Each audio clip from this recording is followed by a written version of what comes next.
Court of Appeals of the State of Kansas is now in session. The Honorable Sarah E. Warner presiding.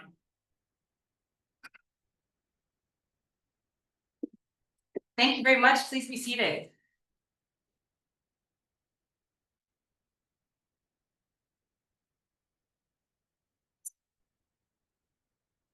Good afternoon, everyone, and welcome to the September 2025 oral arguments before the Kansas Court of Appeals. As you just heard, my name is Sarah Warner, and I serve as Chief Judge of the Kansas Court of Appeals. And it's such a pleasure to be hearing arguments at KU Law today. Tomorrow, September 17th, is Constitution Day. So tomorrow marks the 238th anniversary of the ratification of the United States Constitution on September 17th, 1787. Like its founders, we government officials are still striving to form a more perfect union. We do that, of course, as one of our three branches of government here in the state of Kansas, and the Intermediate Appellate Court of that branch. Before I call this afternoon's case, we have one case this afternoon, I'd like to take just a couple of minutes to introduce the distinguished panel members who are sitting with me. So to my right, your left, is Judge Tom Malone. Judge Malone was appointed to the Kansas Court of Appeals in 2022. Or 2002. 2003. We'll get there eventually, right? It's fine to have a public review. 2003, after serving as a district judge in Sedgwick County for a dozen years before that, and being in private practice before that. And Judge Malone lives in Topeka, and Judge Malone did not attend undergrad or law school at KU, but a fun fact about Judge Malone is that he is a huge college basketball fan and knows every team that has won an NCAA national championship in men's college basketball, probably in order. To my left, your right, is Judge Amy Fellows Klein. Judge Klein was appointed to our court in 2020, joined our court in 2021, just because of the way that the legislative session landed. But before joining our court, Judge Klein practiced for 2 decades in Wichita in civil practice. And Judge Klein attended Wichita State University for undergrad, but came to KU for law school. And then, as I mentioned, I'm Sarah Warner. I joined the court in 2019. I grew up in Pittsburgh, and I now live in Lenexa. I went to KU for undergraduate, and went away to law school, saw the light, came back.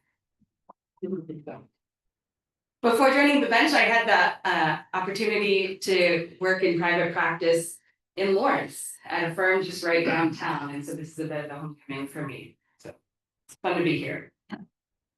As you all know, as law students, we're an intermediate appellate court. So that means that we have original appellate jurisdiction over all cases, virtually all cases that are heard at the district court level, that's the trial court level in Kansas, and over a lot of administrative appeals as well. And then, of course, if someone disagrees with the outcome in this appeal, they can petition the Kansas Supreme Court to take review of our cases. And although people often petition for review of our cases, just the way things work, the Kansas Supreme Court takes about 5% of those petitions. So in most instances, we are the court of last resort in Kansas. As you all know, this is review of a written record, so we'll be discussing parts of the record that are before us, whether they were things that were filed at the district court level or they were transcripts of hearings that were held at the district court level. We've reviewed all of that in great detail and are ready to talk about it. We've also reviewed the briefs provided by the attorneys. along with a memorandum of law that's been provided by one of our research attorneys who works directly with the judge. So at that point, I can call the case that has been scheduled for this afternoon's docket. It is from Johnson County, case number 128827, Michael Crouch, appellant versus Todd B. Smith, appellee. Will the parties please rise and state their appearances? Your Honor, please the court, Linus L. Baker appearing on behalf of Michelle Crouch. Good afternoon, Your Honor. Brian Eisenbinder, Stephanie Pruitt for Dr. Smith. Thank you. And Mr. Baker, would you like to reserve any time for rebuttal? 3 minutes, Your Honor. 3 minutes are granted, and with that, you may begin. Thank you. Well, as a prelude to the students in this room, you don't want to be here at the appellate side. You want to be on the appellee side. But I hope it's not lost because this panel can, lawyers make mistakes. Sometimes the panel makes mistakes, sometimes. Sure. I know, shocking. To begin this, I thought that the overview was this: defendants in this malpractice case filed what I call a Celotex no evidence rule. They said you don't have an expert report, and to prevail in a malpractice case, you have to have an expert opinion. Lay people can't do that. You have to have an expert.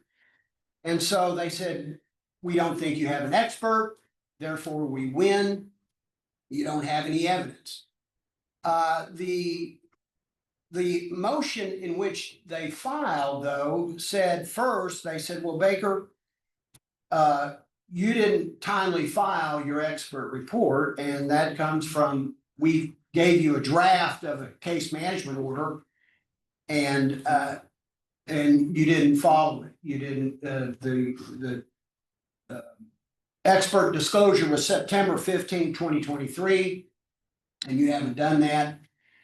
And so I want to go into something that the trial court did, in which when we had the hearing on the motion, this is on page 2 of my brief, she said that the disclosure was timely, that there was no case management order on file. Trial was set in February of 2025. Now, remember, the court set this trial out for 2 years, which was, I never had that happen to me from the get-go. It was a simple malpractice case, but her being new to the bench, maybe she needed more time, but it was a 2-year.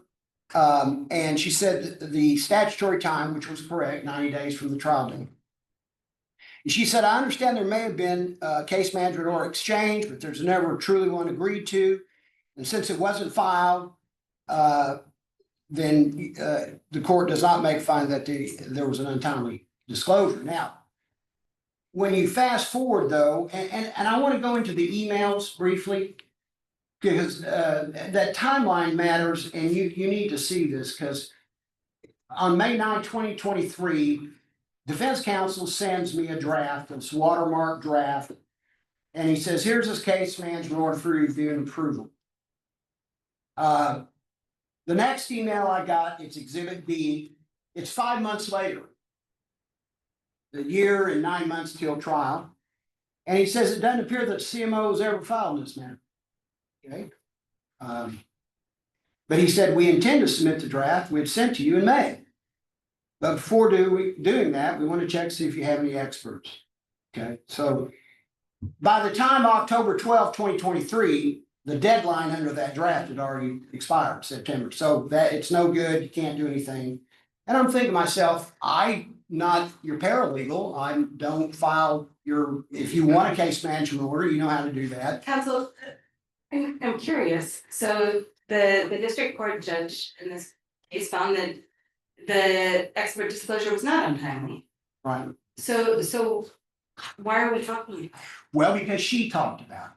She said, Baker, you did something wrong. There was gamesmanship in this. And she said, even though it's timely, you did something I think was unfair. She said that in her ruling. But isn't it essentially dicta? I mean, really, her decision was based on the content of your response to the Well- motion, not the timeliness of the disclosure. I get it. And all I'm saying to you is this, it was dicta, but it tells you how she connected dots, because she held it against me. And she said gamesmanship, and this is what you get. You know, all that. And so it explains why I think she took such a dim view of how this went down. But let's get to the motion. They filed this motion, they said it wasn't Tommy, it was. And then they said, you don't have an expert. Okay, so I met that directly head on. So I filed exhibit 1, that's Dr. Pinatek's 6-page report. And I met that head on, I took the motion seriously, I quoted, as you are required to, the language. For each line item, I responded. And I said, this is admitted, and then I used the word deny. Didn't use the word controverted, could have said disputed. Council, Often though, when you said denied, or instead of controverted or uncontroverted or disputed or undisputed. It would just cite to like an exhibit instead of like a page on the exhibit, or, and so that makes it very difficult for a district. Well, let's talk about that, because I did more than that. So I cited exhibit 1, it's a 6-page report. They're not like depositions where they have a line item transcript. Reports don't come out like that. You just get these letters that, you know. And so to that proposition, I said exhibit 1 is controverted, it's disputed. But I did more than that. Rule 141 says, here's some additional facts that you can cite that says why summary judgment is proper. Paragraph 36, I quoted the specific language of Dr. Pinatek out of exhibit 1.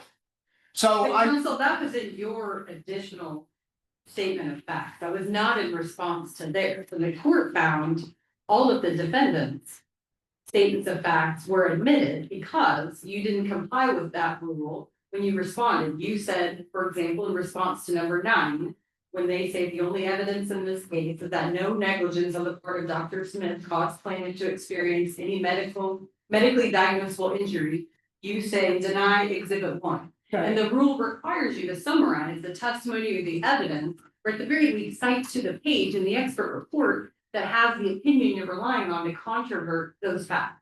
well, I submit that I did that. I also submit But that. not until your separate statement. I mean, the court doesn't want 2 ships passing in the night. We need to figure out whether we have facts that are in controversy or not. Rule 141 is composite. It says that you're gonna look at the whole thing. It's not a gotcha kind of thing. You look at the entire, I submitted evidence as to why you shouldn't, and you read that in conjunction with, and I did that. But how can the court read your mind to know what part of your expert report you're relying on to controvert any of these statements? And that was just one of them that I. Well, exhibit 1 is the only one. Exhibit 1, I quoted it. But my point is, you quoted it, but not until later, when you were separately stating facts, not in response to their facts, I correct? was in response, and it's a distinction. Where? Well, if I can explain it. It's a distinction without a difference. You look at Rule 141 and you look at it as a whole. I cited exhibit 1. It was the first exhibit. I didn't throw up a bunch of exhibits and tell the judge, go find it. It was 6 pages and it was right there. And then I quoted it verbatim as to why it was a disputed fact. But isn't that the problem is you didn't quote it in response to their facts, you just separately stated facts. So there are 2 ships passing in the night. No, The court can't figure out what's controverted and what's not. No, the court could see it. Exhibit 1, it was right there, 6 pages. I had an expert opinion. That was their contention. They said, you don't have one. You don't have anybody to opine that. I said, I do have. Here it is, exhibit 1. And then I went the next step and put it in paragraph 36, additional facts, and here's the quotation. I don't think Rule 141 is read so strictly that you ignore the additional statement of facts. You can look at it equitably, You can, Council, I wanna, let's do that, let's look, because there's this other part of this ruling, right? We have the ruling with regard to Rule 141, and then we also have really a deficiency of the evidence ruling. We have a ruling that says that the expert report did not explicitly state a standard of care that could be applied, which is a requirement for medical malpractice cases, because lay people aren't doctors and we don't know what's going on, and also didn't make that causation connection between the breach of the standard of care and your client's injury. well, let me tell you why that was unfair. So they swapped horses in a reply. They raised all that in a reply. That's improper in summary judgment. They knew what the opinion was. In the reply, they swapped horses. I don't have, yeah, and then they say, well, now the substance is deficient. You can't do that in summary judgment in a reply. But how would they have been able to do that if there wasn't an expert report? Well, before good that? question, because I wasn't due. They gambled. They said, you know what, we're just gonna take a shot and see if Baker's got an expert opinion. It wasn't due, but they decided to file it, and they can do that. But I still get to have that deadline. They moved it up, but that's when they got the opinion. I disclosed all my opinions. So that's not on me. That's a function of what they decided to do with summary judgment. So the idea that it was timely, that does all that. All I had to do was respond to it. I did it. Summary judgment is, you look at the record, you look at the facts, and there are facts here that says I have an expert opinion. The trial court never got to the merits that were raised in a reply, and that's improper. It But leaves me to, the way that summary judgment works, so there's a motion for summary judgment. And then the non-movement has to respond, it has to come forward with any facts, any disputed facts that would preclude judgment on that question. I did that. But that's my question to you, is does the report do that? Yes, I mean, that's what it is. They made a statement. Dr. Smith said I complied with the standard of care. Dr. Pennington. But that's what my question is, what is the standard of care that is articulated in the report? Mrs. Crouch, I can read it to you. And it's represented in volume 2, page 196, 197. Miss Crouch's fracture could have and should have been treated non-operatively. The best result, the best chance for healing should have been with non-operative treatment. The decision to operate led to further disruption and displacement of the fracture fragment. So I'm hearing an opinion about the outcome. I'm wondering, what is the standard of care that guides a physician's choice whether to operate or not? Isn't that what we need to know? At this juncture, no, it was never reached, and you can't litigate that on a reply. He said he's familiar with the standard of care, he knew what it was, and he said this doctor violated it. So you can't swap horses in the middle of motion for summary judgment and then raise all this in a reply in which that's not fair and that's not proper. You can't expand summary judgment from your own motion. So I put that, and you have the evidence, and we put in there the report. We have evidence, and you look at that, and I mean, the trial court said the fact I used denial, she said that's fatal. And I give you case law, which the Supreme Court says, you you can say that all the time. It controverts, and I controverted the idea that we didn't have an expert report and couldn't opine on the standard of care. Dr. Penitek did that. And just for my, again, I know we're out of time here, but just for my records, is it your position that your expert's report has all of the information necessary then to survive summary judgment? It did, and I brought it to the court. I supplemented his CV. He swore to it under the oath that he's familiar with it. So the trial court had all the necessary information to see that this contention that he complied with the standard of care was controverted in that motion, in our response. So thank you. We ask that you review. I have a question. I haven't heard a response to the other side. I just want to understand what your position is on this issue. I understand that defendant is claiming that your expert opinion that you offered in response to summary judgment was different than the allegations you claimed in your petition, that it was a whole different issue of liability. What's your response to that? Well, it's notice pleading. And so, notice pleading, you just say the defendant, all that. I don't have to fact plead it out and all that. I just said the doctor was negligent. You pled very specific ways that you felt the doctor was negligent in your notice pleading. So what I'm hearing from you is that I didn't have to comply with what I put in my petition, that you were free to offer a view. No, I mean, I'm saying that the standard of care is the issue. What I pled is notice pleading and discovery fleshes that out. But the idea that I have an expert that comes in and here's the standard of care, and this is what I'm opining, I think that that's proper. And you get to a pretrial, but you have evidence that the doctor violated standard of care. It may not necessarily have been everything that I allege in the petition, but I did allege he was negligent. This expert said, let me tell you how that happened. So I've never seen a case where a notice pleading then forbids the expert's opinion that may be a bit different or whatever. So just to clarify, you admit that your expert opinions were different than what you put in No. your petition, but you're claiming you had the ability to do that No, as a notice pleading? no, I wouldn't say that. I would say that I pled negligence. That was enough. And I say that the expert report, in their opinion, is sufficient on a notice pleading regimen to controvert the assertion that he didn't violate the standard of care. I don't think you find any case where a notice pleading then bars an expert's opinion because you said you had a theory or you pled it something a certain way. I don't know of any case law that stands for that proposition. We ask that you reverse. Thank you, counsel, and you still have your rebuttal time. Counsel, welcome. Thank you, Your Honor. It's a privilege to be in front of the court anytime, and especially in such an esteemed audience.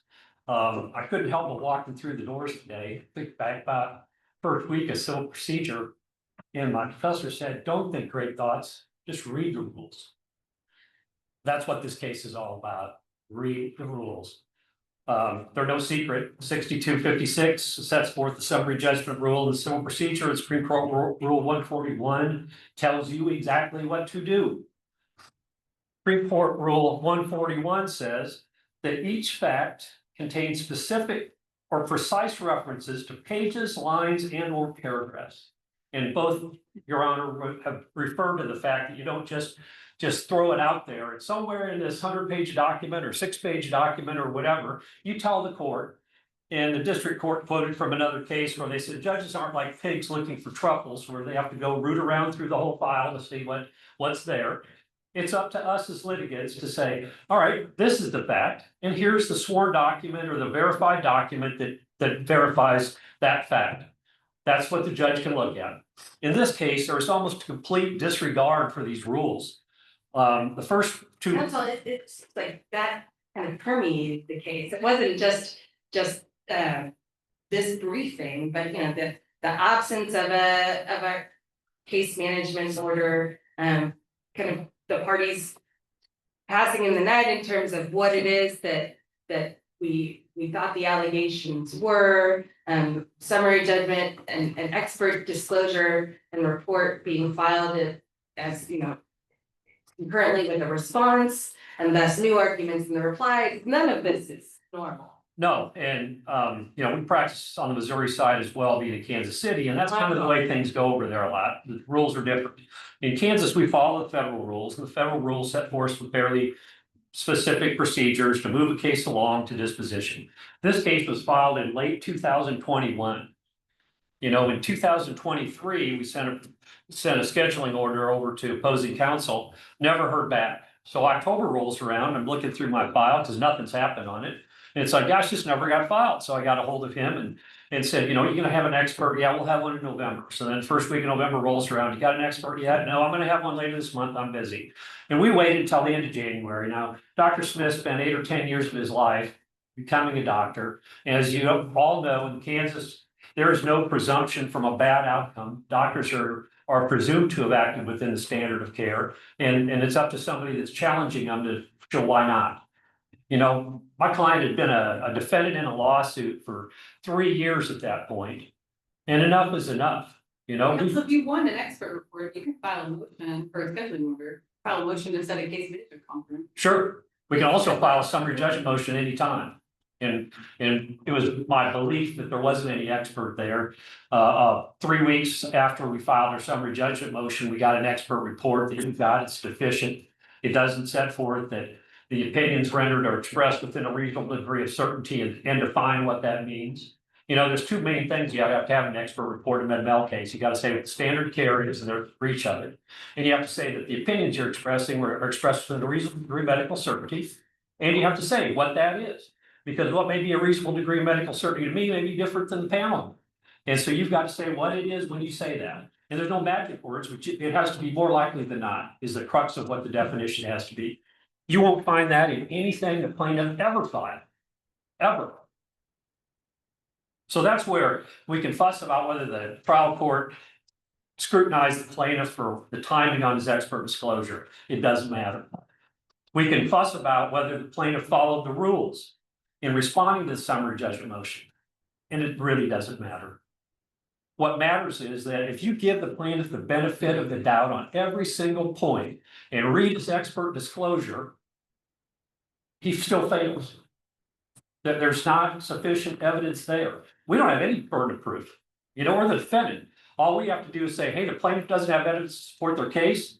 That was our summary judgment motion. We went beyond that. We offered an affidavit from Dr. Smith that he did comply with the standard of care. We weren't obligated to do that. But counsel, I mean, to a certain extent, summary judgment, you're obligated to play to the level of the other side. I mean, if you're giving a very broad statement of facts where you say, the only evidence in this case is there was no negligence, then you might get a pretty broad answer to a very broad question. And that's what I understand plaintiff is arguing is you said there's no evidence, and so I'm saying here's 6 pages of an expert report that gives you evidence. Right, and that evidence still fails. Read the report. If that report satisfies the Kansas requirements for an expert disclosure, not to mention that But isn't that a different question? I mean, that's a Daubert motion where you No. challenge the sufficiency of an expert disclosure. You don't normally see challenges to the sufficiency of expert disclosure through summary judgment reply. No, there's no rule that says you can't. I mean, the plaintiff has a burden of proof. We could have filed no affidavit. We could have just said summary judgment, they've never disclosed an expert. Assume we did that. They came up with this report. First of all, the report isn't verified. It's not sworn. It's not an affidavit. It's not admissible as is required under Rule 141. You got to have testimony that can come into court. That never happened. And beyond that, the causation description, the definition of causation is completely absent. So we said you've got no evidence, and the plaintiff came forward with what's in that report, albeit not compliant with the rules, but just give him credit. Say you can cite to a whole exhibit, don't have to have a line or page number or paragraph number or anything else. Just cite to a whole exhibit and let the court root around for it. He still loses because the evidence isn't there. There had to be evidence submitted in response to our summary judgment motion that there was a breach in the standard of care, defining what that was, and that there was a causal connection. You know, if you want to. Counsel, it strikes me that in some of our cases, we have held that, in most instances, we say that an expert report is required to show standard of care in the medical malpractice. But in some instances, and I think that your opposing counsel has cited to this general principle, in some instances, we'll say that for common sense reasons or common knowledge, you just see that something was erroneous, right? That something went wrong. Right. And fell below a standard of care. Say you go in to like remove the right arm and you remove the left arm, Absolutely. right? Like something along those lines. It's basically Ray Simpson. Yeah. So why is it that this case does not fall under that general exception to the general rule? Well, first of all, if you read those cases, they all recognize that that's a very limited exception when it is so grossly obvious. Somebody's having surgery on their right arm and they do surgery on the left. You leave a sponge in somebody's body. That's the kind of thing that the cases have recognized as being basically res ipsa situations where the conduct speaks for itself. That's not what we have here. At best, you have the plaintiff's expert saying, well, I wouldn't have done surgery. and Dr. Smith saying, I'm board certified, and I did. You know, the plaintiff doesn't get the benefit of an expert with the report the way it's phrased in a setting where it's a very technical question. You know, do you do surgery? If not, where do you put the screws? If you read the report, it goes through all of that. That's not common knowledge among any juror. So that doesn't apply in this case. If you read the last page of the report, this is where the best evidence is for the plaintiff on their causation, if you assume they even provided a definition of causation. There is a likely articular penetration. It also may be that there are screws. Review of the radiograph suggests could have, Miss Crouch's fracture could have. Those are all words that this court has repeatedly said do not show a degree of probability that's required. So if you give the plaintiff credit for everything, assume they defined causation, assume they defined what reasonable medical certainty is, they're still left with a report with weasel words in it, which doesn't carry the day. What about the line of the decision to operate led to further disruption and displacement of the fracture fragments, potential disruption of blood supply to the fragments, and problems related to hardware position? I don't see any wiggle words in that one. I agree with you. Why is that not sufficient causation to survive motion for summary judgment? Which again is only to decide whether or not there are disputed issues of material fact that need to be decided by a jury. And that's the theme of the summary judgment. Do we need a jury to decide fact question? Absolutely. And that there's no causal connection brought between that commentary that you just read. What the court did, the court bent over backwards, trying to let the plaintiff have their day.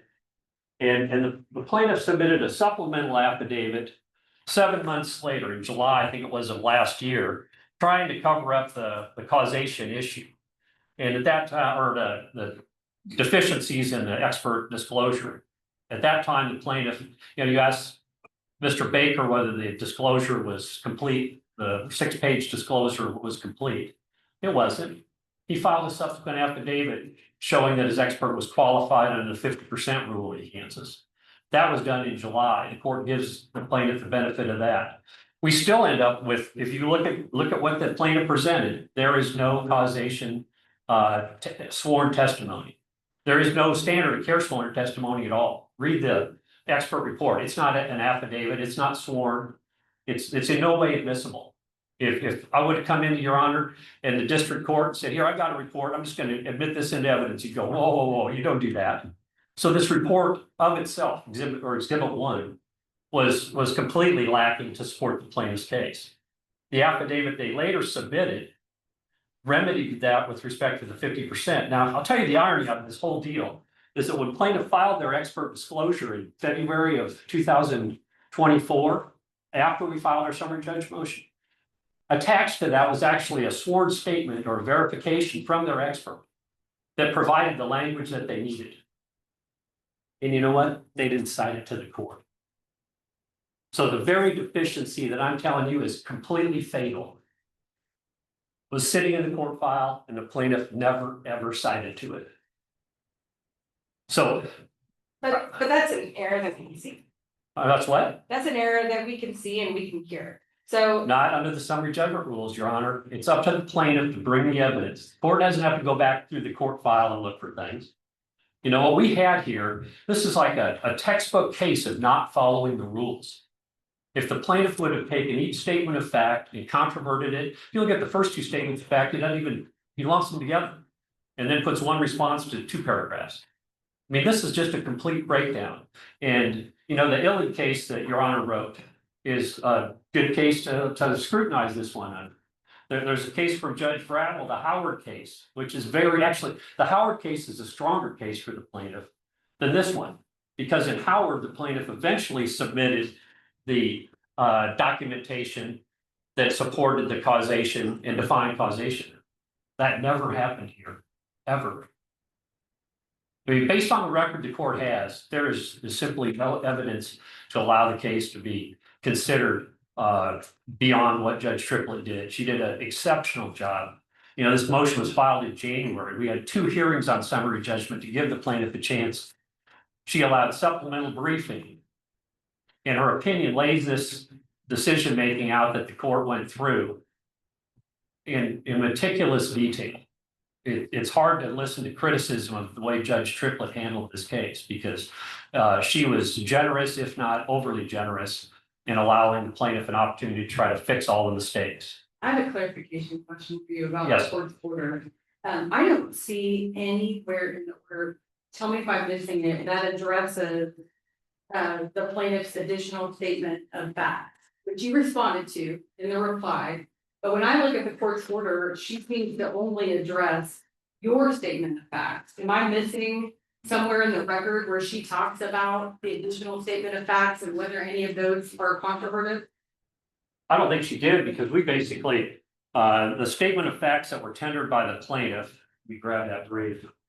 I mean, they don't all rely on the expert report. Some of them, No, I mean- several exhibits, they rely on other things. Well, they're largely just rambling, you know, the issue with summary judgment is material facts. And if you look at the 30 facts that the plaintiff set forth, I mean, there's hearsay facts. They've got a statement that the plaintiff made in her deposition that supposedly a doctor at KU that took care of her made some statement that was critical. That's a hearsay statement. That doesn't support anything. And I understand that's your position, but my question is there anywhere where the court took those facts into account and determined whether they were controverted or not, or admissible, or impacted the decision at all? During the hearing, I know she went through both of the briefs in some detail. I don't think, I'm trying to find the actual opinion here, Your Honor. I don't believe that the court went through that in the written opinion. The findings of fact seem to only mention yours. Right. And that makes sense. I mean, her conclusion was the plaintiff's expert report didn't carry the day. And But then, again, I mean. everything there's is- more than just the expert report and those statements of fact. So is it your position that the court did not address those additional statements of facts and only relied on your statement? no, I'm not saying that at all. I'm saying that the court found that the plaintiff had admitted our statements of fact by not tendering an expert report that would save the day and by not properly contradicting them under Rule 141. And so the court made a ruling based on that, and that none of the statements fact tendered by the plaintiff, you know, he's relying on the same deficient expert report in his statement of fact where he puts in the whole quote. It's the same deficient Right, report. but It's- again, there were other exhibits that were relied on, correct? There was Deposition deposition testimony by the plaintiff. I mean, she's not a doctor. She can't render standard of care opinions. She can't render causation opinions. I mean, if you look at the citations for these 36 facts or whatever the plaintiff came in, it's a classic example of what are material facts. There's nothing in these additional facts that are material to the summary judgment motion, which is you've got Did the no court expert. make that, Well, I think it's implicit in the ruling. but it's not set forth in the rule. I don't have the transcript with me, but we We're talking had, about the written order. right. Is that the only document? The written order and then the order on the motion to alter amend? Those are Right. the only orders It that is, that are on review today? it is. Okay, thank you. You bet. Any other questions from the panel? All right, thank you, Doctor. Mr. Baker, for rebuttal? Thank And as you are getting there, I was wondering if you could quickly address my earlier question, which is, what is the standard of care? Like, what is the appropriate standard?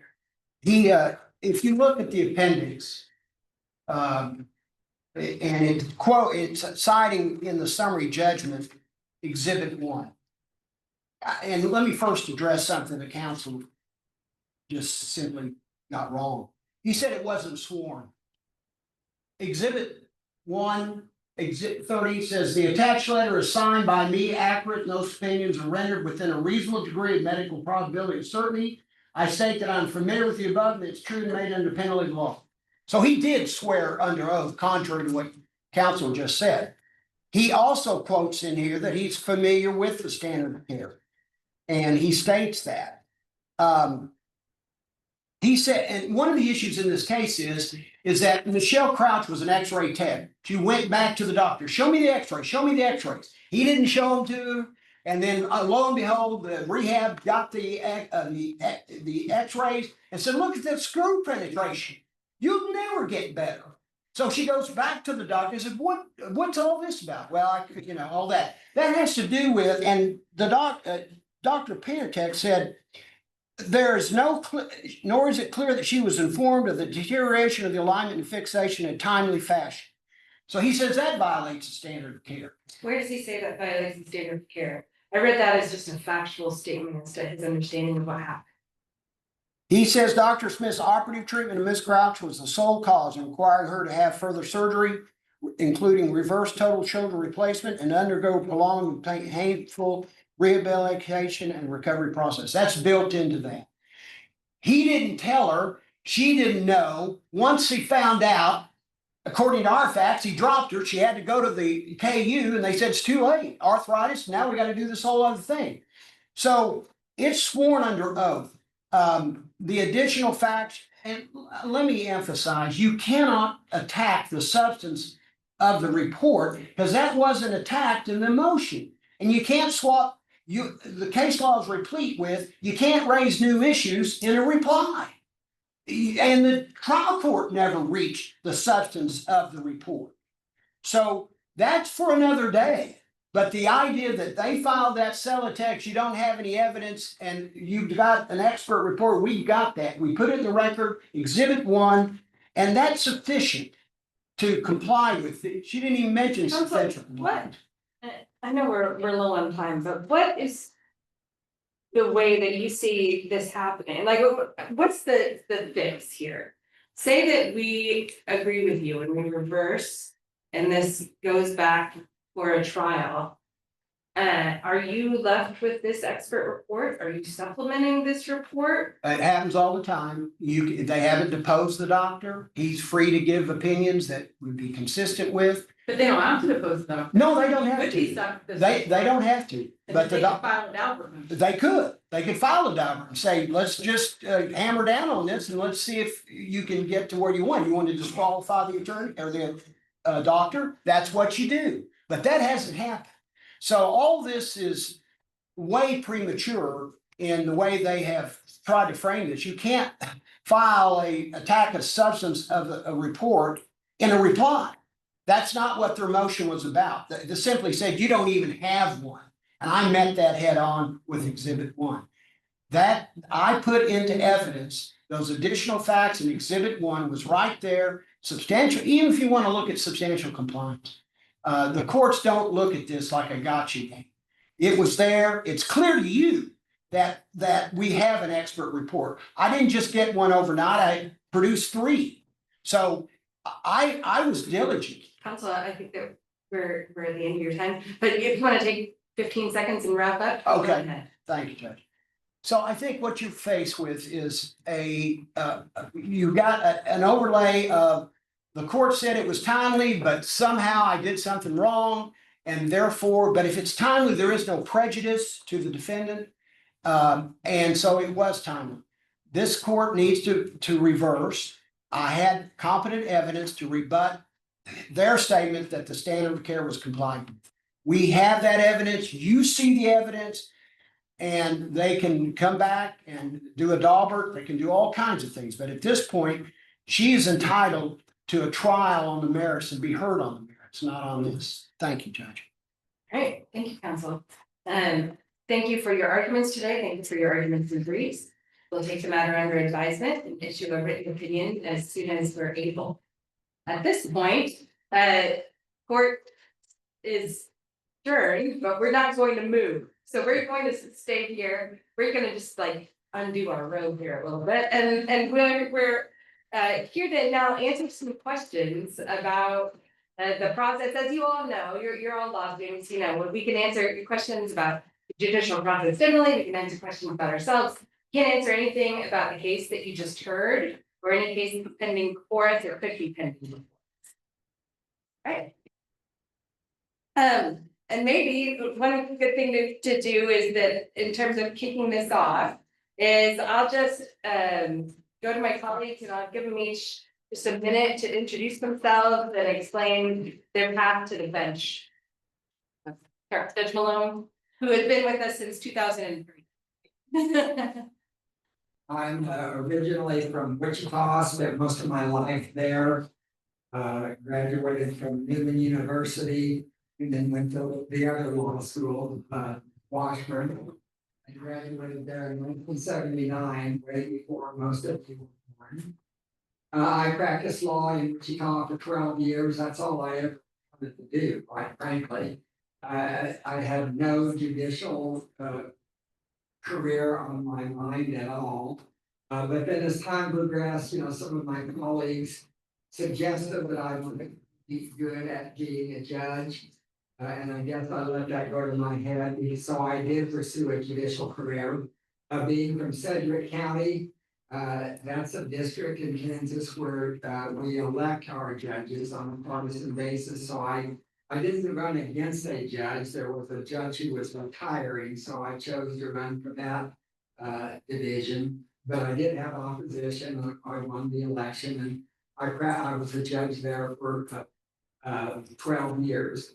And then in 2003, I was appointed to the Court of Appeals. I got interested in appellate work because as a trial judge, sometimes we would sit with the Court of Appeals by special designation just to help out with the caseload. So I got a taste of it that way. And I decided that even though I love being a trial judge, I kind of also like the appellate side. So in 2003, I applied for a vacancy on the Court of Appeals, was appointed, been here ever since. Similar to Judge Malone, I'm also from Wichita and I came from private practice. I did not serve as a district court judge. I applied to serve on this court after being in private practice. And I'll talk a little bit about just kind of that process. You send in your application, you get a notice that there's an opening, and then you have an application that's, I think it was 30-40 pages long, where you have to give names of attorneys you practice against, judges you practice in front of, clients, references, every job you've ever had. You interview in front of a 10-person commission, half lawyers, half non-lawyers. You have background checks by the FBI, KBI, all of that. The commission will pick 3 names, so those names go to the governor. And the governor's office vets you, you interview with your staff, governor's staff, and then you come back and interview with the governor. And then once the governor decides 2 of 3 that they're going to select, then you go to the next process, which on our court is different. Supreme Court, that's it, you become a justice. But with our court, we have Senate confirmation. And so then you go through, and I was appointed, as our chief mentioned, in June, and our legislature wasn't in session until January. And so I had that time to meet with the senators, talk to them about my background and judicial philosophy. And then when they came in session, they had a judiciary hearing where they asked me questions and took a vote on, whether to recommend me, and then all of the senators vote on, whether to approve or confirm the governor's choice. And then in the next election, I have to run for what's called a retention election. And so that is different than what Judge Malone did. It's just, you don't have opposition, and it's not a party election. But it's just your opportunity to say, should I keep my job or not? And so I passed through that election, and then I do that every 4 years, we all do. So I'll be up again on the ballot next year, another retention election. The Supreme Court is 6 years, but for our court it's 4 years. We have those retention elections. They're just, should they stay in office or should they not stay in office? So pretty rigorous process. Yeah, absolutely. I mean, it's basically every kind of judicial selection process that you could think all wrapped into one. So I didn't have any lawyers in my family, and unlike Judge Malone, I didn't know that I wanted to be a lawyer or wanted to practice law. I kind of fell into it. I had some undergraduate degrees that I thought were fascinating and still do, but I don't know that they would land me in anywhere except like a coffee shop where I could talk about the fascinating things that I learned in undergrad. And so I, during my last year at KU here, I worked in the law firm here in Lawrence, and I decided that there was something, in fact, one of my previous law partners, I just walked in, but I saw that the actual practice of law, and I thought there's something really neat about this, because it's theory, like you have to understand the theory and the process, and you have to develop the skills, but then there's a very real practical application to the law where you're actually talking to people and like, how is this going to affect my business? How is this going to affect my family? So I decided that's what I wanted to do, and I went to law school, and then because I didn't know anything about the practice of law, I hadn't even heard of a judicial clerkship. But I had a professor in law school who really pushed me toward thinking about doing a judicial clerkship after graduation. So a judicial clerkship is where you work basically one-on-one with a judge and right out of law school. And it's just great experience because you get to see how judges think and write, and you get to see that side of the process that is very difficult to divine otherwise. So I did that. I worked with a Kansas Supreme Court justice who became Chief Justice of the Supreme Court, and I decided, that's something that I am good at. Like not like, oh, I'm good at being a justice, right? But I'm good at looking at both sides and trying to figure out what the right answer is. And so I decided that that's something where, it's a goal, but it's not something you do right out of law school. It's not something you do right out of, for most people, right out of a judicial clerkship. So I went back to the firm where I had practiced in Lawrence, and I practiced there until in 2018 when an opening came around and I applied for it, and the rest is history going through this process. But there are lots of different paths to the bench. So with that, we'll open it up to you guys. Whatever questions you have about us or about the process, yeah. I was just wondering, about, we recently had our career exploration panel, where we got to see a few different, legal positions and kind of learn about, and I think something that was really hindered is the decisions you make when you're in law school and what you choose to study on, what you choose to do in internships, externships. That's kind of what really helped propel you to certain positions. I was just wondering, I mean, it might be one of the answer, because I know you guys are super familiar with every single course we have and whatnot. But are there any sort of general areas of study you would recommend and any potential opportunities for us while we're in law school to kind of work towards a judicial career? The most important thing to be a judge, I'd say two things, but one is writing. You have to be an excellent writer. So take courses that are writing intensive, which are not hard to find in law school. Right? And look for ways that you can hone your writing in a way. The other side of being a judge is that you have to have impeccable judgment, right? You have to demonstrate that by being fair and being well respected. So that means that you just need to be respectful of all of your colleagues. It's easy to get wound up in law school, and kind of the competition of law school and the fun of that, if there is such a thing. But I would say that, you build you start building those bridges now, and they become stronger as you.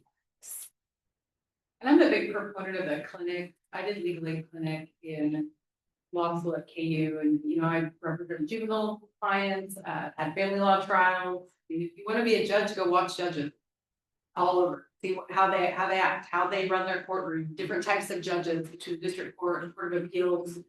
How do they judge cases? How do they interact with the attorneys? And then you can kind of figure out not only if it's something you want to do, but how you want to do it, who you want to emulate. Yeah, one other thing, and then I didn't. This is the problem with letting judges talk. One other thing that I would add is don't just be so honed in on like I want to be a judge, because I understand that feeling. But think more like, what is it that interests you? What drives you? And there are lots of different answers to that depending on the person. Maybe it is that you feel passionate about counseling people in very difficult situations, and you have a gift for that. And so like family law and family law court be a really great fit for you. That is not me, right? Maybe it's someone like me. I love procedural, like the nitty gritty of procedure. Like give me an administrative regulation and I'm just happy as a clam, right? And so figure out things that are interesting to you, and then take courses that challenge and kind of push those back. Oh, mine was actually a question for Judge Malone. So you mentioned that you came from trial court and you went to appeals. I'm curious, obviously, there's a lot of differences, but what do you think are the key differences? And then what kind of led you to head more the appeals direction? That is a good question. To this day, I still miss the trial work. There's nothing more exciting than presiding over a jury trial. Whether it's criminal or civil, it's just a very exciting job. And it's a harder job because you need to make snap decisions. You can't turn to some research attorney and ask for a memo. The attorney standing there, the attorney just stood up and said objection, and it might have startled you. You got to rule on the right there on the spot, so it's a tough job. I got into it, I transitioned though into appellate work. Because I did want more time to just study the law. And to read cases and to deliberate further and to work with other colleagues. When you're a district judge, you're just by yourself. I like having the interaction of working with a couple of colleagues on a case. So those are the things that steered me towards the appellate position. All right, lots of questions. I think I saw the woman in the back first.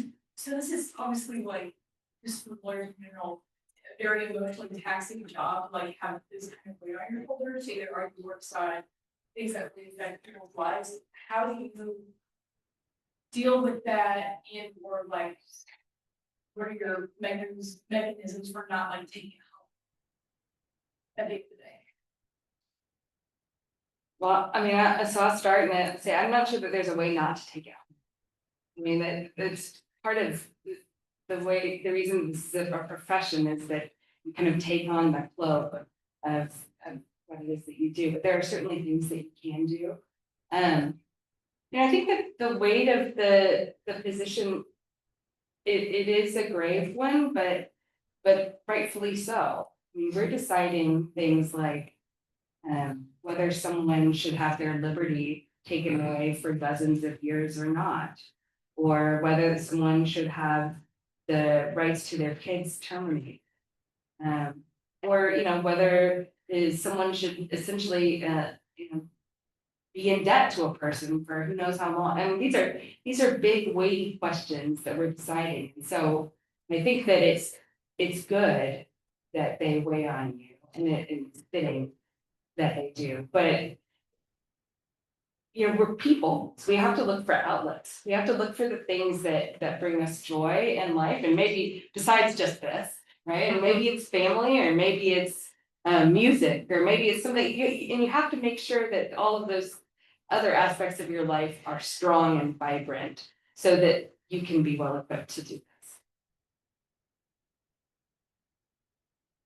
All right, Samuel, I'm gonna just let you decide, where do you wanna go, right? Samuel in the back there is a judicial clerk, so it's Samuel, okay, Right here. all right. I'll stand up because I'm in the back. Hi, Hi. my name is Blaine O'Connor. I'm also from Wichita, so yeah, I feel like everybody's from Wichita, but mine is a little bit of a two-part question. Obviously you can't just come out the gate and be a judge. So in your prior experiences, could you speak a little bit more about what you did and then what you learned in those experiences that you felt best prepared to take on the judge? For me, it's private practice, so on our court, we get cases from all over the state in all kinds of subject matter. And that's what I did in private practice. I practiced all over the state. I had cases in Scott City and Great Bend and Concordia and Pittsburgh. And then I practiced in a lot of areas. I did employment law, I did construction law, oil and gas. Like, I just tried to get experience as much as I could, a variety of things. I represented plaintiffs and defendants as well, which I think is very important no matter what practice area you go into, because you really learn more about each side, when you're representing them. And so then if you go back to the other side, you know a little bit more about what it's like, what the discovery is gonna be, what the pressure, where the pressure points are, that kind of thing. I did some mediation work, where then you really try to negotiate between the both sides and find, that middle ground. Just to try to train my mind more towards kind of finding the resolution. So just kind of think about the job what it is, and then find the different things in the private practice that you can do to prepare yourself to think in that way. I've had young attorneys come to me and say, Judge, I'm thinking about maybe being a judge someday. What should I do to work towards that goal? And my answer is always the same. Just be the best lawyer that you can be. That's the answer to that question. Let's go to the side. Thank you so much. I was looking in how your position we have. How you prepare for the next project you might ask, how you decide with question in the moment, ask, and then when you also remain silent in terms of that.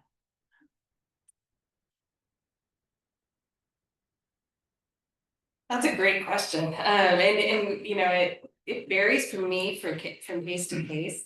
So the way that we generally prepare is that we've read all the briefs, we've reviewed the record, we have a research memo that's been prepared by one of these brilliant judicial clerks or research attorneys in the back for us. And so, you know, we have a pretty good handle on the facts and the law, but sometimes there are just questions that I have, like, either if I'm going to be writing the opinion, or if I just need to know, like I need to know the answer to this question, right? And so like I have a few of those just written down for basically every case that like I know that I want. And the rest of my questions tend to be fairly kind of natural in terms of the conversation. Having been an appellate litigator, I appreciate the ability to have that free-flowing conversation. But I think that other people have a very different view, so I'm curious as to what. Well, your view changes over time. Maybe you noticed I didn't ask any questions during the argument. I'm no Clarence Thomas. Sometimes I do ask questions, but when I was new on the appellate bench, I asked a lot more questions. And so I pepper the attorneys with questions. Sometimes I would be argumentative, which is not good at all. And as I went through my career, I finally came to the realization they've only got 15 minutes to make their arguments. So I've tried to back off the questions a little. I'm not criticizing any judges who do that, because I frequently have. But over the years, I have tried to back off the questions somewhat and just ask a question only when I really want the answer to that question.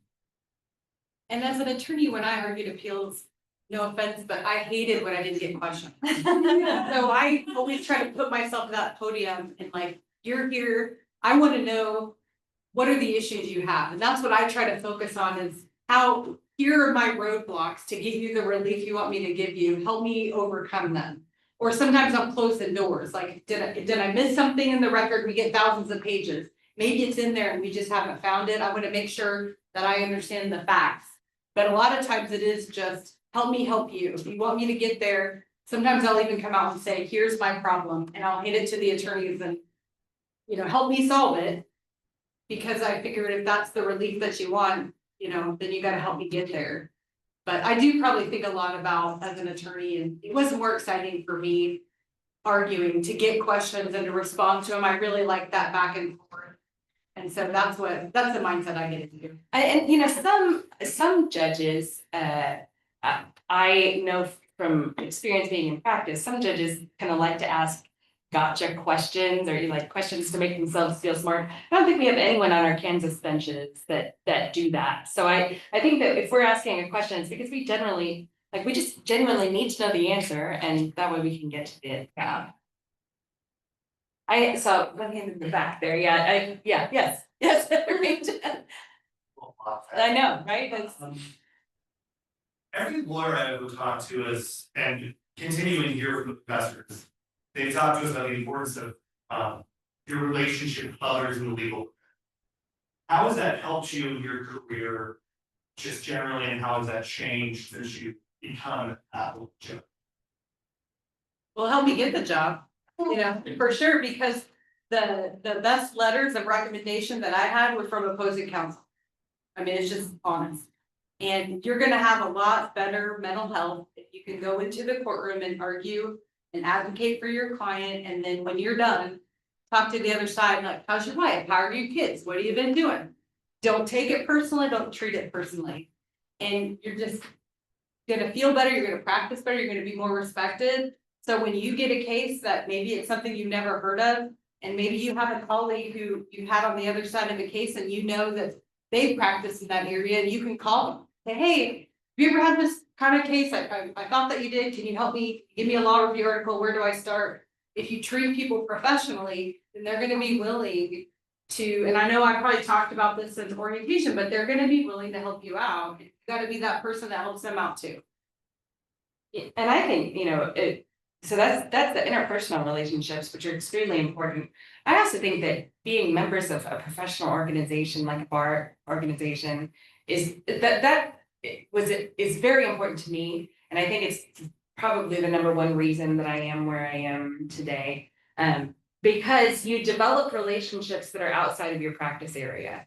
And that can be helpful. It's fun to get to meet people too. We're all working toward this common goal of justice, so that's neat. But also, you get, from a very practical level, you get referrals through those people who you're not a danger to them because you don't practice in their area, so they can refer cases to you. But also, there's something about people who are tuned into the profession, who want to help good lawyers succeed. They want to have good lawyers on the bench, right? And so to be able to tap into those resources and have people write a letter for you, or to have people make a phone call for you, is something that is a real benefit. That isn't the reason that you do it. The reason that you do it is because it's enriching and it's important to the profession, but it is a kind of a nice side benefit to have. Well, yeah, I think that we've got time for maybe one more question, and then for those of you, I know some of you have to go to class. We'll stick around here and just kind of informally be up here in case you have other questions, and so we're happy to do that. And you guys, thank you so much for this wonderful opportunity. But let's have one more question. Yes, right here. So I'm wondering, when you see a lot of people the justice with their client, and when you see someone argue, what are the qualities you see in that lawyer that's like, okay, they're really excellent, they have these skills, and how can we work towards those? My favorite is when they acknowledge the elephant in the room and they tell you why it doesn't matter. I mean, some of the best arguments, like, yeah, we're not running away from the problem in our case, we're hitting it straight on and we're explaining, here's how you get over it. Because when you ignore it, you pretend like it isn't there, that doesn't help. But that candid admission, I mean, some of the best arguments I've seen, like, what about this provision in the contract? I get it, it says that, but let's talk about this other one, and that's why this one's more important. Be ready to address those problems, don't run from them. Yeah, because it gives credence to your position when you do that, right? It strengthens your position and also shows that you're willing to accept these more difficult parts of your case. I appreciate, and we have some really good advocates who appear in front of us. And one of the things that I appreciate is the ability to just engage in the conversation, right? So not to get so bogged down in the, like, I want to advocate, but no, like, let's talk about this. Because at the end of the day, we're always thinking about, how am I going to write this opinion? I've got to write an opinion, and if you are the advocate, then you can help kind of shape that opinion in a way that maybe for example, that you're representing the appellant and you know that it's not very likely that you're going to fail. But you really don't want an opinion to come out at the end of the day that says you're remanding for a new trial. Right? Or like, that's the last thing that you want, is that for your client to have to pay for an expensive trial. So maybe you're thinking about, okay, so how do I want to shape this so that here's the outcome, knowing where I am. And I think that the very skilled advocates failed.